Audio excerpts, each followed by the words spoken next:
नमस्कार दोस्तों, study with happiness में आप सभी का स्वागत है। और दोस्तों, आज की वीडियो में आपको एक अभ्यर्थी की व्यथा सुनाने वाला हूं। हो सकता है बहुत सारी चीज़ें आपसे कनेक्टेड हों और ये भी हो सकता है कि आपकी लाइफ में इनसे भी ज़्यादा परेशानी हो। तो देखते हैं रंजन सिंह जी की लाइफ में क्या उथल पुथल हो रखी है और क्या इनके प्रैक्टिकल सॉल्यूशन हो सकते हैं। तो दोस्तों, इस तरीके की वीडियो में मुझसे आप ज़्यादा मीठी भाषा की उम्मीद तो नहीं करिएगा। थोड़े बहुत जो है मेरी भाषा कड़वी हो सकती है, तो इसलिए मैं शुरुआत में ही आप लोगों से क्षमा मांग लेता हूँ, है ना। तो रंजन सिंह जी ने कहा है कि मैंने आपका वीडियो देखा। आपको पता है दोस्तों, करियर गाइडेंस से रिलेटेड मैं वीडियो बनाता रहता हूँ। तो इन्होंने ये कहा है कि इनके साथ प्रॉब्लम ये है कि बीएससी 2014 में इन्होंने किया, ठीक है दोस्तों। और फिर उस समय गवर्नमेंट जॉब के बारे में नहीं सोचते थे कि गवर्नमेंट में जॉब में जाना भी है या नहीं जाना है। साइंटिस्ट बनने के सपने थे, यानी कि बड़े बड़े सपने थे। हर अभ्यर्थी ये सपने देखता है, इसमें कोई ऐसी अनोखी बात तो नहीं है। प्यार में धोखा मिला है और सब छूट गया। अब तो हालत ऐसी है कि धोबी का कुत्ता घर का ना घाट का। दोस्तों, प्यार में धोखा मिला है। ऐसा कौन सा व्यक्ति है जिसे प्यार में धोखा नहीं मिला है? कितने लोगों को अपना प्यार मिलता है भाई। ये मुझे लगता है 99% लोगों के साथ यही होता है। तो मुझे लगता है रंजन सिंह जी, ये आपके साथ कोई अनोखी चीज़ नहीं हुई है। कमेंट सेक्शन में बताइएगा दोस्तों कि किस किस का दिल टूटा है और किस किस को जो है धोखा मिला है। तो मुझे नहीं लगता अभी कोई परेशानी है। आगे बढ़ते हैं, है ना।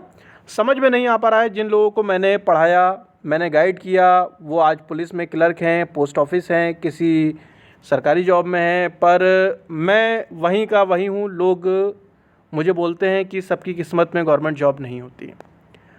देखिए दोस्तों, सबसे पहली बात तो मैं ये कहूँ कि अगर आपने पढ़ाया और आपके पढ़ाने से किसी का सिलेक्शन हो गया, तो इसमें आपसे ज़्यादा जो रोल है वो उस अभ्यर्थी का है। अक्सर आपने देखा होगा किसी कोचिंग संस्थान या किसी यूट्यूब चैनल, कोई भी आप ले लें, जब कोई पढ़ाता है, चाहे ऑनलाइन बैच हो या ऑफलाइन हो, उस व्यक्ति के बारे में बहुत बात करते हैं कि जिन्हें पढ़ाया और जो पास हो गए, और जो फेल हो गए उन्हें भगा देते हैं कि उनके सामने भी ना पढ़ जाएँ, हैं। उनसे कहेंगे दोबारा एडमिशन ले लो फिर पढ़ना।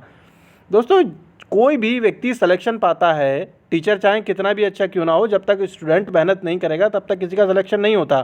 तो आप अपने दिमाग से ये चीज़ें निकाल दीजिए कि मेरी वजह से किसी का सिलेक्शन हो गया है, ठीक है। मैं भी अपने चैनल पे ये बात कभी नहीं कहता हूँ कि मेरी वजह से कुछ हो रहा है। हर व्यक्ति अपनी अपनी मेहनत कर रहा है, हम चाहे कितना भी कर लें, मगर व्यक्ति जब तक नहीं पढ़ेगा तब तक सिलेक्शन नहीं हो सकता, ठीक है रंजन जी।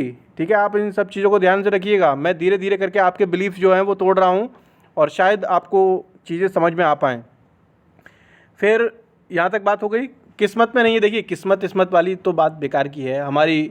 जब मेरा खुद का सिलेक्शन नहीं हो रहा था, मेरी मम्मी मेरी कुंडली लेकर घूमती रहती थी कि भाई बताइए इसी सिलेक्शन कब होगा, कब नहीं होगा। कई लोगों ने तो ये भी बता दिया कि इसकी जो है कभी पुलिस में नौकरी नहीं लग सकती। तो मगर सीआरपीएफ का जो है निकला था, एग्ज़ाम क्वालिफाई हुआ था। तो इन सब के तो धंधे चल रहे हैं किस्मत वालों के, ठीक है। इन सब चीज़ों से आपको नहीं घबराना है। फिर है, तरस आता है खुद पे, बहुत बार डिमोटिवेट होता हूँ, यहाँ तक कि कितने एग्ज़ाम भर देता हूँ, एग्ज़ाम देने ही नहीं जाता। अच्छा दोस्तों, ये चीज़ मैंने देखी है। मेरे भी कई मित्र थे, फॉर्म तो भर दिए और एग्ज़ाम देने नहीं जाते थे। क्यों? तैयारी ही नहीं की है, खुद ही कॉन्फिडेंस नहीं आ पाया है। मगर दोस्तों, एक चीज़ ये भी है, जो तैयारी करने वाला भी है, कभी भी आपको ऐसा फील नहीं होगा कि मेरी तैयारी हो चुकी है ना। चाहे आपने टॉप ही क्यों ना कर दिया हो उस एग्ज़ाम को, तब भी आपको लगेगा ये कॉन्सेप्ट तो रह ही गया है। तो यदि आप तैयारी करते हैं और अगर आपको लगता है कि आपकी तैयारी नहीं भी हो पाई है, मगर आप पढ़ ईमानदारी से रहे हैं, तो पेपर देने अवश्य जाइए, ठीक है। हो सकता है वो दिन आपका हो। आगे बात करते हैं कि पिछले साल 2019 में बीएड कंप्लीट कर लिया है, पर एक्सीडेंट की वजह से बेड रेस्ट में चला गया, सीटेट नहीं दे पाया।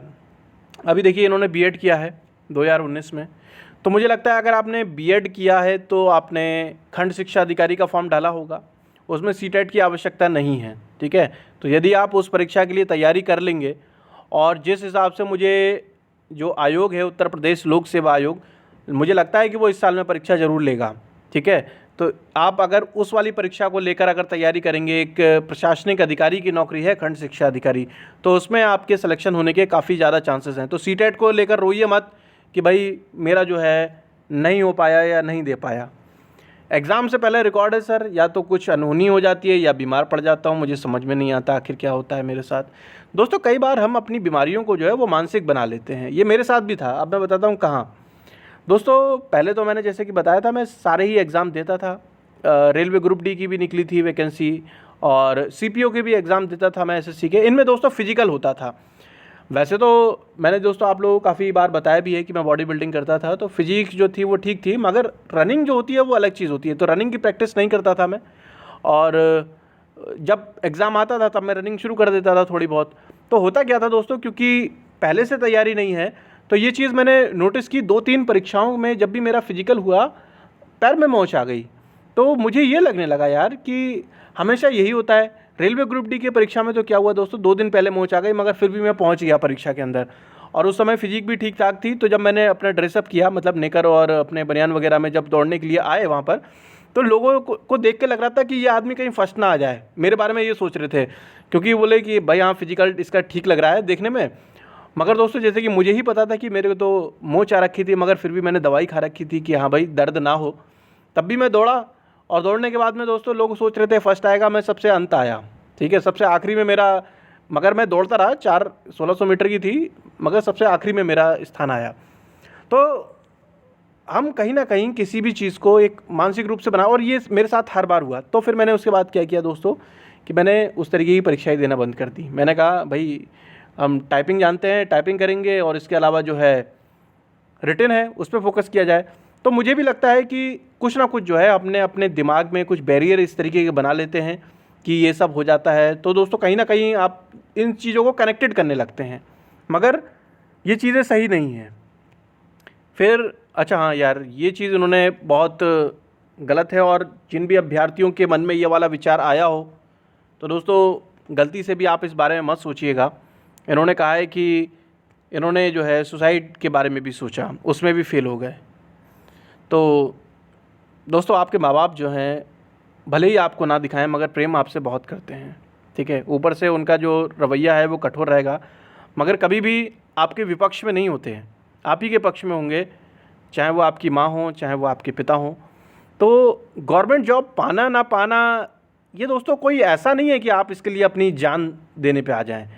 और दोस्तों आप यकीन मानिए, बहुत सारे लोग सरकारी नौकरी में ऐसे हैं जो सरकारी नौकरी से इतना परेशान हो गए हैं कि वो नौकरी छोड़ना चाहते हैं, मगर वो इसलिए नहीं छोड़ पा रहे हैं क्योंकि उनकी ईएमआई चल रही है, उनके लोन चल रहे हैं, उनके बच्चे हो गए हैं। अब वो इतनी ज़्यादा जिम्मेदारी आ गई है कि वो चाहकर भी नौकरी नहीं छोड़ सकते। ठीक है ना। तो आप गवर्नमेंट जॉब के बारे में ऐसा कोई हवा मत बना लो कि ये बहुत ज़्यादा स्वर्ग है, और ये एक तरीके से ये मान लो कि बस आपको खाने को रोटी देती रहेगी सरकारी नौकरी, है ना। आपकी तरक्की में बाधा रहेगी। अगर आप कुछ क्रिएटिव करना चाहते हैं तो शायद ना भी कर पाएँ। तो इसलिए इस हद तक गवर्नमेंट जॉब के पीछे नहीं होना चाहिए कि आप ये सोचने लगें कि मुझे सुसाइड कर लेना चाहिए। आगे है कि जब से सुना है कि अगले 2 साल गवर्नमेंट जॉब नहीं आएगी, डिप्रेशन में आ गया। अच्छा हाँ, ये वाला पॉइंट जो है बहुत सारे अभ्यर्थियों ने मुझसे कहा है कि भाई सुना है सुना है। अरे यार, अभी कौन सा, अभी 2-3 साल से कौन सा कुछ हो गया है। और वैसे ही ये सब चीज़ें जो है ना 1-2 साल नहीं चलने वाली हैं दोस्तों। आप यकीन मानिए, जहाँ तक मैंने बताया आपको, यूपीपीएससी या कोई भी जो परीक्षाएं हैं वो जल्दी ही शुरू हो जाएंगी एहतियात के साथ। और जैसे कि आप लोगों को पता है दोस्तों, कोरोना वायरस भी कहीं नहीं जा रहा है, इसी के साथ जीना सीखना पड़ेगा। और अभी जब तक इसकी कम से कम वैक्सीन नहीं बन जाती, कोई दवाई, इसका ट्रीटमेंट नहीं आ जाता, बस प्रिकॉशन के साथ जीना है, और धीरे धीरे करके जो है सब चीज़ें ठीक हो जाएंगी। 28 साल है आपकी उम्र, तो ऐसी कोई ज़्यादा भी नहीं है। आपको पता है कि उत्तर प्रदेश की गवर्नमेंट जॉब के लिए, अगर गवर्नमेंट जॉब की बात करें तो 40 साल तक तो है जनरल कैटेगरी के लिए। घर वाले सपोर्ट नहीं करते। देखिए, घर वाले इसलिए भी ऊपर से दिखाते हैं ताकि आप जो है खुद कुछ सोचें। अगर सब कुछ घर वाले ही सपोर्ट करने लगेंगे तो फिर आप सोचना बंद कर देंगे ना। तो ये घर वालों की भी रणनीति होती है कि भाई अगर हम ज़्यादा ही बच्चे को शो ऑफ करने लगे कि हाँ भाई हमें तेरी बहुत केयर है, ये सब है, तो फिर बच्चा करेगा ही क्या। तो ये तो भाई वो कुछ नहीं है। फिर पास के स्कूल में टीचिंग करते हैं, अच्छी बात है, आप अपना खर्चा निकाल रहे हैं। और मोटिवेशन, अच्छा हाँ दोस्तों, ये बात तो है कि मोटिवेशनल वीडियो है ना, एक समय के बाद काम करना बंद कर देती हैं, क्योंकि परेशानी हम समझ ही नहीं रहे हैं, हम उसका सोल्यूशन बाहर ढूंढ रहे हैं, जबकि उसका सोल्यूशन अंदर ही है। मोटिवेशनल वीडियो कुछ नहीं करती हैं, एक उत्प्रेरक का कार्य करती हैं। अगर आपके अंदर कुछ आग है तो उसे बढ़ा देंगी, अगर आपके अंदर आग नहीं है तो उसे जला नहीं देंगी। इस बात को ध्यान रखिएगा। कोई आदमी थका हुआ हो, उसे आप दिखाओ मोटिवेशनल वीडियो, भूखा हो, उसे रोटी चाहिए या उसे मोटिवेशनल वीडियो चाहिए। तो दोस्तों ये चीज़ें तभी काम करती हैं जब आप खुद कुछ करना चाहें। आप अंदर से ही अपना मन मार के बैठे हुए हैं तो कोई कुछ नहीं कर सकता इसमें। आगे बढ़ें। ऐसा लगता है कि किसी दलदल में फंस गया हूँ, जितना निकलना चाहता हूँ नीचे चला जाता हूँ। ये भी एक मानसिक ही आपकी एक सोच है, मगर जैसा कि मैंने बताया कि बहुत बुरे बुरे हालात हैं लोगों के। हमेशा ये लगता है कि हमारी ही तकलीफ़ सबसे बड़ी है। ऐसा नहीं है दोस्तों।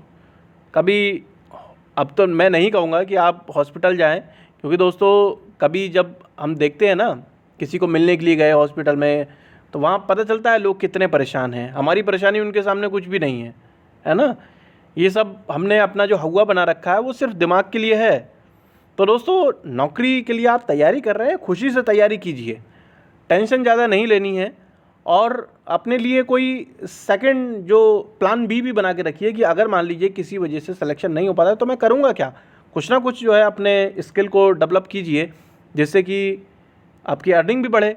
देखिए, गवर्नमेंट जॉब की तैयारी करने का मतलब ये नहीं है कि आप जो है बिल्कुल गुर्बत में जीने लगे हैं कि भाई मेरे को कुछ और आता नहीं है। अरे यार, कुछ सीखो, टेक्निकल सीखो यार। आजकल ऑनलाइन का ज़माना है, ऑनलाइन लोग बहुत पैसा कमा रहे हैं। ठीक है, चाहे आप अपनी वेबसाइट बना सकते हैं, सीख सकते हैं, चैनल चला सकते हैं, बहुत सारी चीज़ें जिससे कि आप बहुत क्रिएटिव करके आप पैसा कमा सकते हैं। मगर उसके लिए थोड़ी मेहनत करनी पड़ेगी, एफर्ट्स करने पड़ेंगे।